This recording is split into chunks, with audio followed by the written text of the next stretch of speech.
हमने देखा था केशव जी 1984 में आखिरी बार केंद्र में कांग्रेस को बहुमत मिला। उसके बाद देश ने 30 सालों तक गठबंधन की राजनीति देखी। 2014 में फिर बीजेपी को बहुमत मिला, 19 में मिला, लेकिन फिर से गठबंधन वाली राजनीति 24 में आ गई। बीजेपी के लिए तमिलनाडु के 39 जो लोकसभा सांसद हैं, क्या बीजेपी नहीं सोच रही होगी कि भविष्य में उनकी कभी जरूरत पड़ सकती है नहीं? और क्या ऐसा भी देखने को मिल सकता है कि अगर कांग्रेस पार्टी, एआईएडीएमके और टीवीके सब साथ में आ जाएं तो डीएमके और बीजेपी का भी भविष्य कभी बन सकता है, क्योंकि साथ में रह चुके हैं पहले, ये बिल्कुल साथ में पहले रह चुके हैं और आगे भी कुछ भी संभव हो सकता है।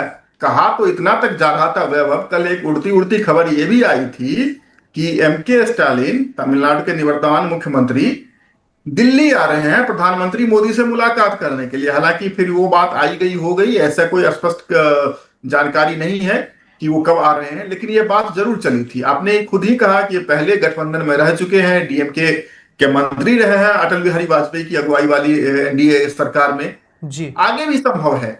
लेकिन इस जंक्चर पर मुझे नहीं लगता है कि बीजेपी ऐसा रिस्क लेगी, क्योंकि हालांकि भारत में जो मतदाता हैं उनकी मेमोरी बहुत ही कमजोर होती है, वो बातें भूल जाते हैं। लेकिन स्टालिन के पुत्र उदयनिधि स्टालिन ने सनातन धर्म को लेकर जिस तरह के बयान दिए, स्टालिन के मंत्रियों ने सनातन धर्म को लेकर जो कुछ बोला और फिर उन पर वो अपेक्षित कार्रवाई नहीं हुई, इससे भारतीय जनता पार्टी का जो आधार वोट बैंक है, जो बहुसंख्यक मतदाता है, उसमें जरूर नाराजगी है स्टालिन की पार्टी को लेकर के। और यही वजह है कि भले भारतीय जनता पार्टी एक सीट पर सिमट गई हो, उनका वोट परसेंटेज 8% से कम हो गया हो, और बिहार यूपी की जनता को तमिलनाडु के में किसकी सरकार बन रही है इससे कोई मतलब नहीं हो, लेकिन फिर भी वहां पर स्टालिन की हार का जश्न इन इलाकों में भी मनाया गया, क्योंकि उनको लगता है कि एक सनातन विरोधी सरकार गिर गई, एक सनातन विरोधी पार्टी का अवसान हो गया। ऐसे में भारतीय जनता पार्टी अपने मजबूत वोट बैंक को नाराज करने का जोखिम नहीं उठाएगी एनडीए में सीधे उनको आमंत्रित करके, या स्टालिन की पार्टी डीएमके को सीधा अपने साथ लेके। हाँ, लेकिन दोनों के अंदर कोई समझौता हो सकता है जिससे लोकसभा और राज्यसभा में बीजेपी की सरकार को एनडीए के संख्या बल का फायदा मिल सके, जैसा कि इससे पहले ओडिशा से होता था। ओडिशा में नवीन पटनायक की सरकार थी, वो सरकार के साथ गठबंधन में नहीं थे, लेकिन क्रिटिकल मौके पे वो एनडीए के सरकार के बिलों को पास करवाने में मदद करते थे, कभी उसके पक्ष में वोट करके, कभी एब्सटेन हो करके।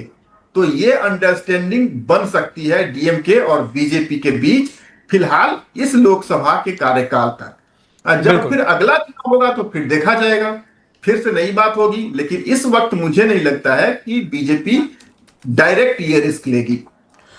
एक आखिरी सवाल भी होगा मेरा केशव जी आपसे।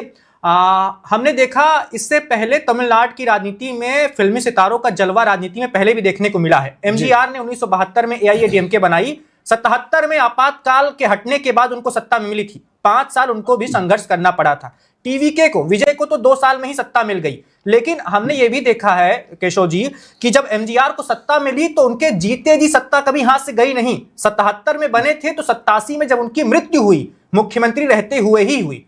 क्या हम ऐसा देख सकते हैं कि अगर विजय एक बार आ गए तो ये लंबा टिकने वाले हैं तमिलनाडु में? निश्चित रूप से। और मैं स्पष्ट कहूं, जो मेरा तमिलनाडु कनेक्शन रहा है, तमिलनाडु के मतदाता टीवीके में एमजी रामचंद्रन की छवि देख रहे हैं, बल्कि बड़े बड़े राजनीतिक विश्लेषक इनकी तुलना एमजीआर से कर रहे हैं। जिस तरह का जादू एमजीआर ने पर्दे पर क्रिएट किया था, उसी तरह का जादू इनका भी रहा। हालांकि दोनों के अभिनय की शैली बिल्कुल अलग रही है। बिल्कुल। एमजीआर एक नेचुरल अभिनेता थे, क्लासिकल एक्टर थे, और वहीं पर विजय की larger than the life image है, उनकी एंग्री यंग मैन वाली छवि है जो बॉलीवुड में अमिताभ बच्चन की छवि रही है। उस तरह की अभिनय शैली से विजय आते हैं। तो दोनों की यद्यपि अभिनय शैली अलग रही है, लेकिन पब्लिक में दोनों को लेके एक्सपेक्टेशन एक जैसी है जी। और जिस तरह से आप दोनों में एक बात ध्यान दीजिए, एमजीआर का राजनीतिक जीवन राजनीति में आने से पहले शुरू नहीं हुआ, लेकिन टीवीके का राजनीतिक जीवन पिछले 20 सालों से चल रहा है तमिलनाडु में। अगर आप सामाजिक जीवन में हैं, लोगों के दुख दर्द में आप साथ खड़े हैं, तो लोग आपको जानते हैं, समझते हैं। बिल्कुल। और केशव जी, एमजीआर के इसी जाने से के बाद एक सवाल मेरा भी है इसमें जी। कि अगर विजय सत्ता में आते हैं तो उनका असर केंद्र पर एमजीआर वाला ही होगा या उससे और बड़ा हो सकता है? माफ करें, मैं आपके सवाल को समझ नहीं पाया। केंद्र की राजनीति पर एमजीआर का वैसा कोई प्रभाव नहीं रहा था उस दौर में, नहीं, क्योंकि बहुत ज्यादा भले ही नहीं। वही मेरा प्रश्न है सर, नहीं। कि जितना एमजीआर का प्रभाव था उस जमाने में और विजय का जो आज प्रभाव होगा, जैसे कि स्टालिन की अगर हम बात करें तो स्टालिन का आज के दौर में कोई प्रभाव नहीं है, और मान लीजिए कांग्रेस भी होती तो शायद उतना असर नहीं होता। लेकिन क्या विजय जिस तरह की अपनी लार्जर देन लाइफ वाली छवि लेकर आए हैं और सत्ता में बैठ जाते हैं, तो क्या ऐसा होगा कि आने वाले समय में जो देश की राजनीति है वो साउथ के राज्यों से होकर जाए?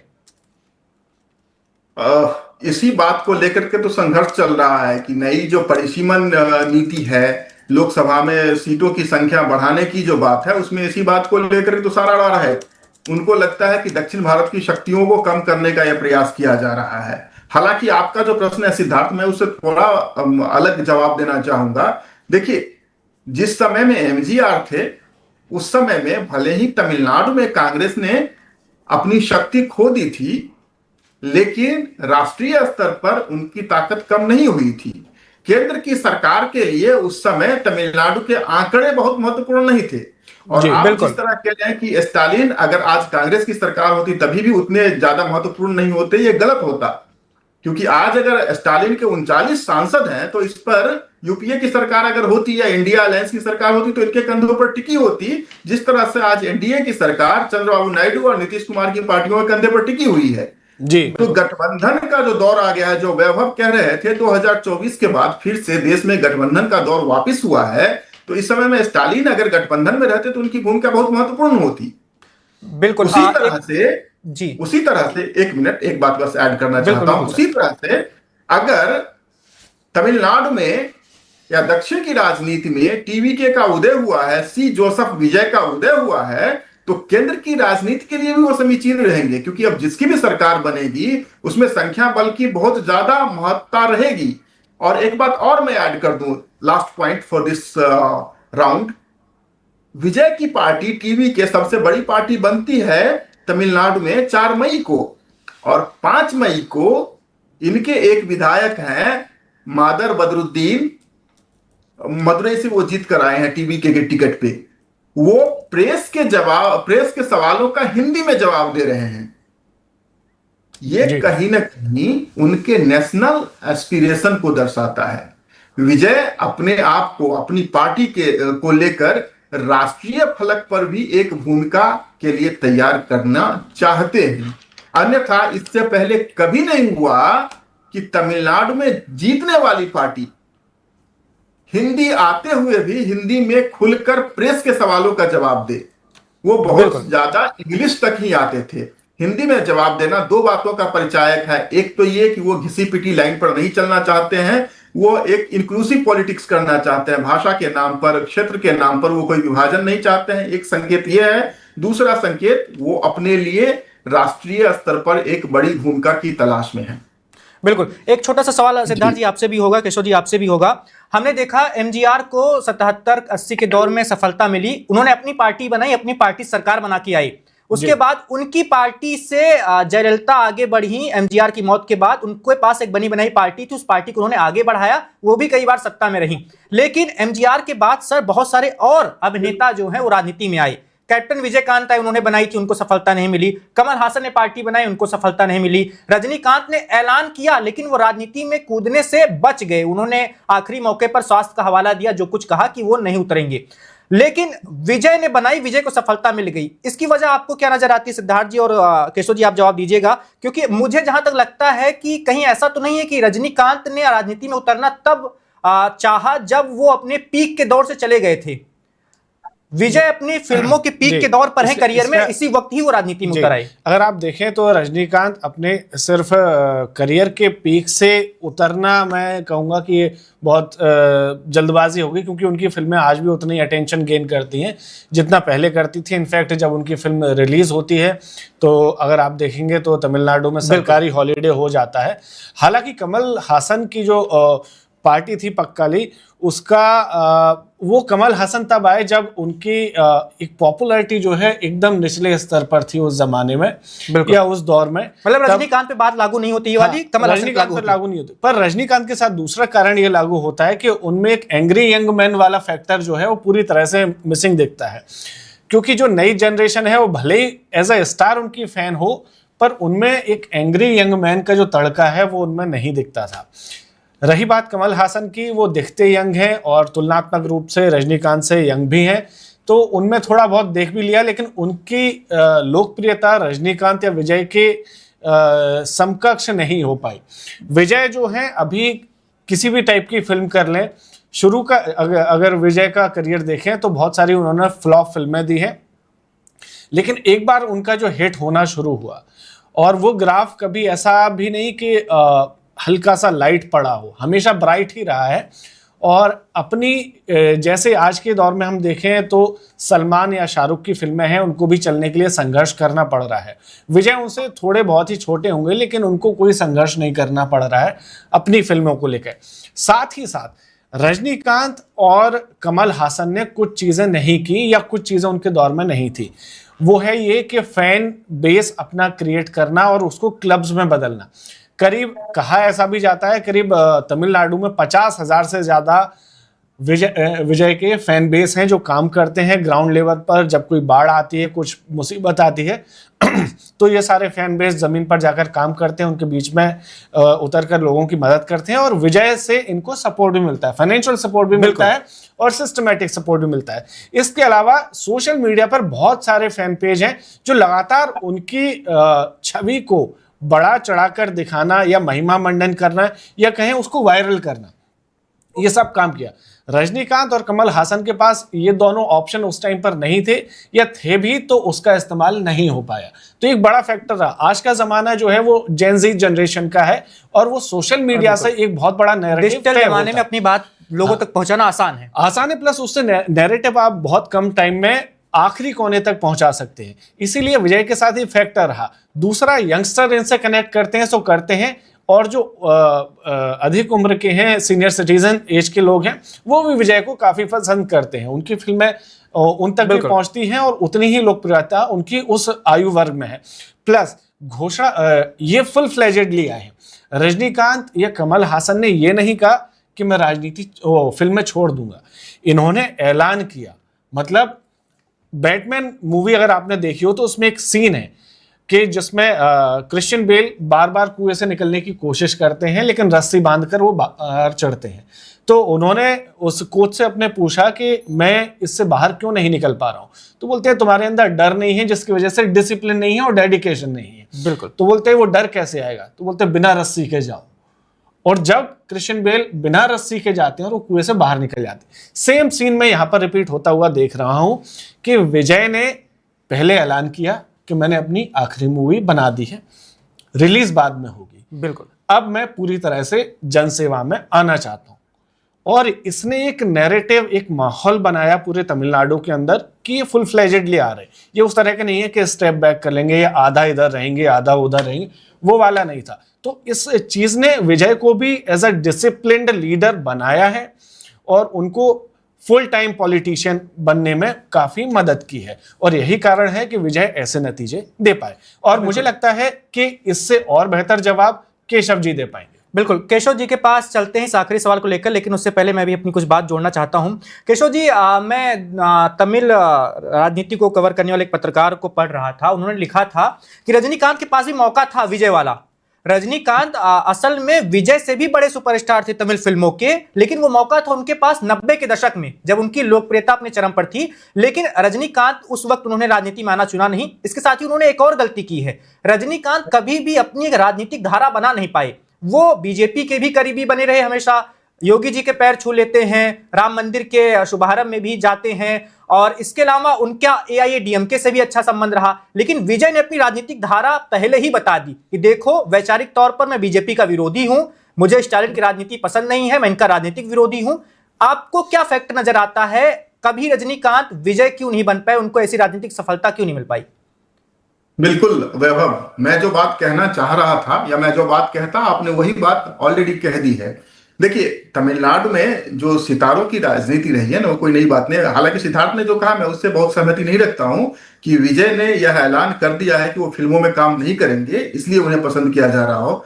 ये तो कॉन्ट्राडिक्टरी है। उससे पसंद नहीं, उससे डिसिप्लिन की मैंने बात की थी। नहीं, कॉन्ट्राडिक्टरी मैं इसलिए कह रहा हूं क्योंकि उनको पसंद ही इसलिए किया जा रहा है कि वो फिल्मों से आए हैं।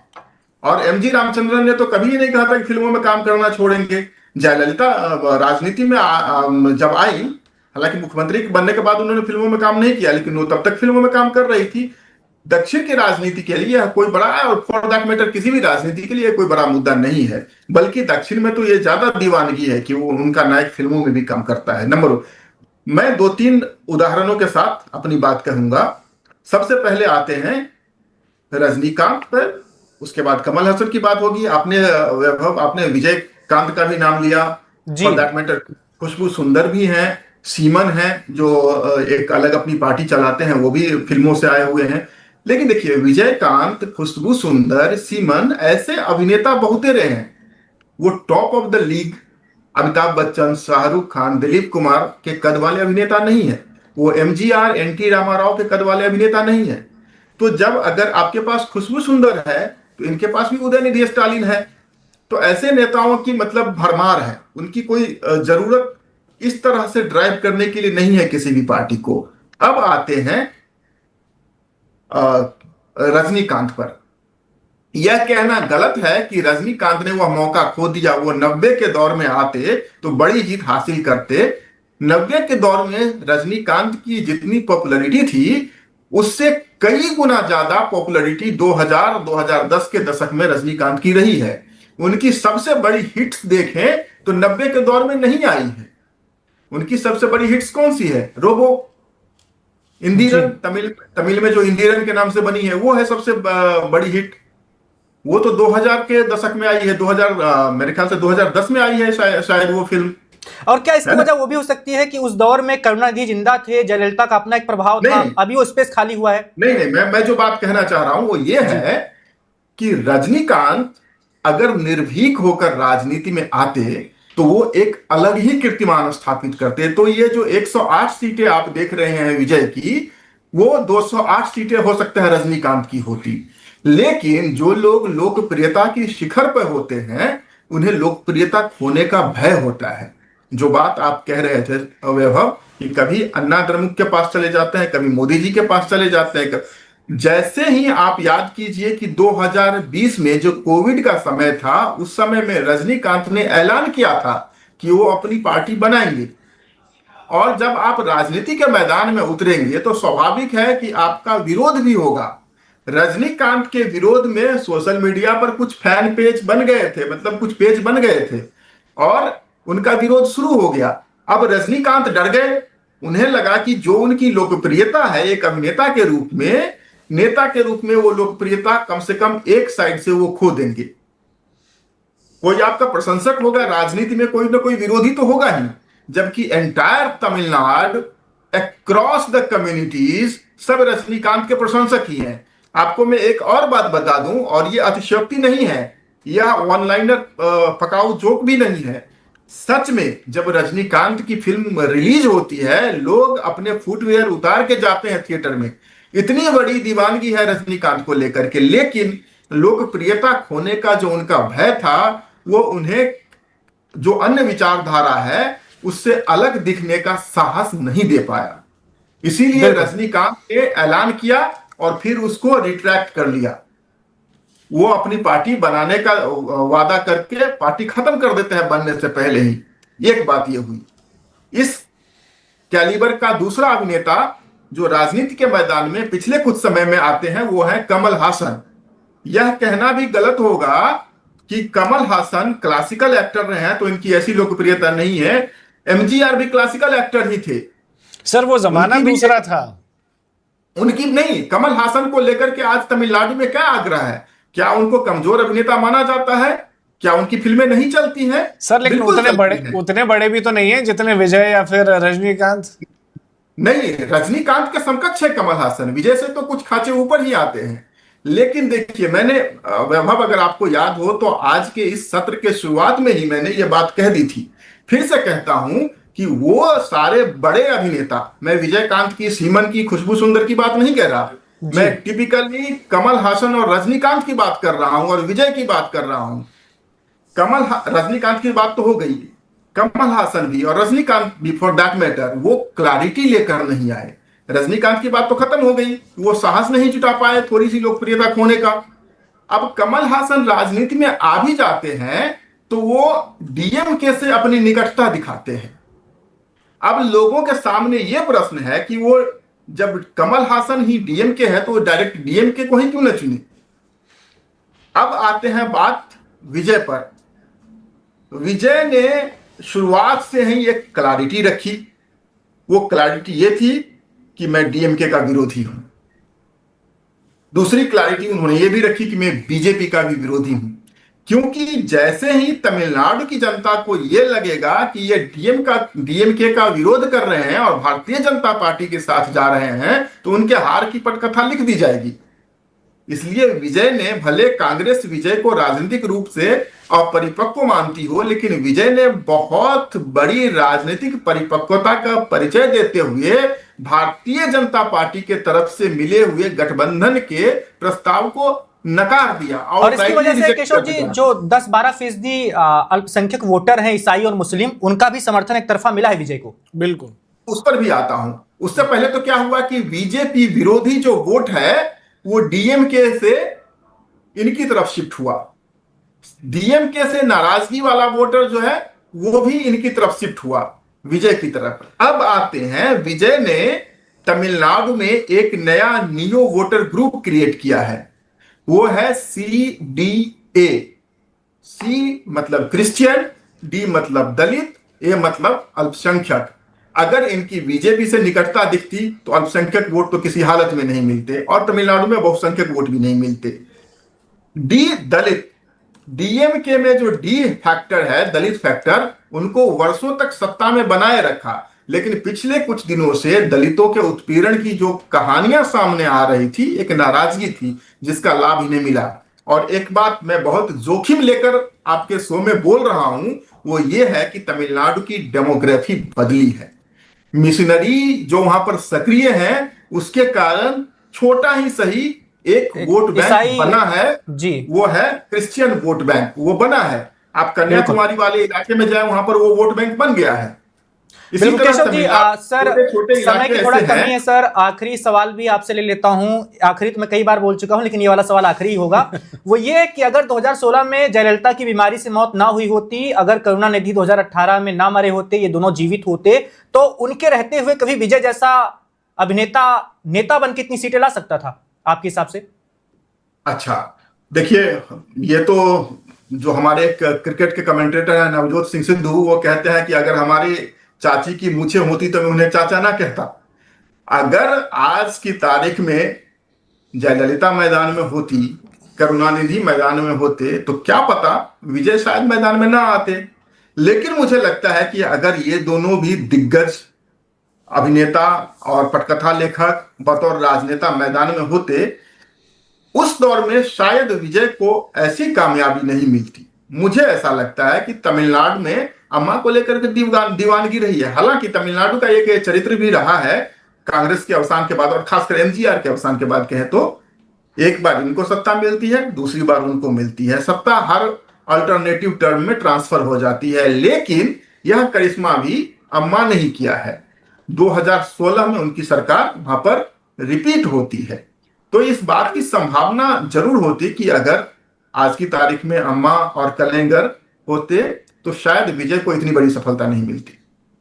बिल्कुल।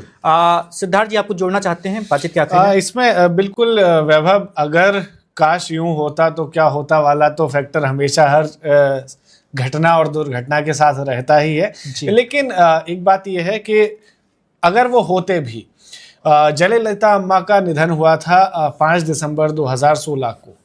उस दिन मैं अपना जन्मदिन मना रहा था जी। और इसलिए मुझे वो घटना याद है। उनकी लोकप्रियता इतनी थी कि जब उनका निधन हुआ तो कुछ लोगों ने अपनी जान खुद से दे दी। करुणानिधि के समय पर मैंने ऐसा नहीं देखा, लेकिन हाँ विजय, ये इस बात से मैं सर की बिल्कुल सहमत हूँ कि अगर ऐसा होता उस टाइम पर विजय आते तो शायद 108 या 107 एक्टिव इनएक्टिव मिलाकर 108 सीटें जो मिली हैं, कह सकते हैं टाइमिंग बहुत सही है इनकी। हाँ टाइमिंग सही है, कुछ चीजें इनके लिए प्रकृति ने भी खोली हैं। Subscribe to One India and never miss an update. Download the One India app now.